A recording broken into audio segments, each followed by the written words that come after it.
In the run-up to the Brexit referendum, Vote Leave promised that Brits living elsewhere in the EU and EU citizens living here wouldn't see anything really change as a result of Brexit. But when she was asked to guarantee that position in August or so of last year, Mrs May said she was waiting to see what the EU position was on the rights of Brits abroad.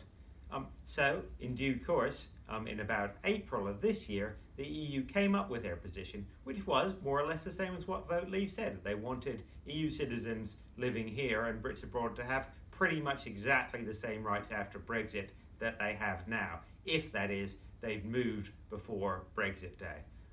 Mrs May's response has been described by the government as a big and generous offer.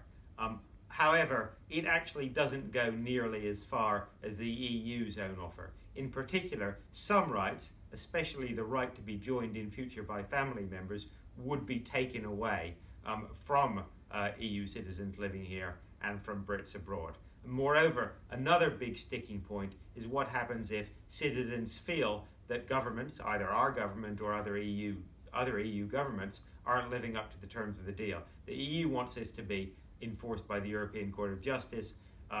Theresa May thinks it should just be British courts who decides what happens to people living here. The EU, perhaps understandably, doesn't really trust us on this issue.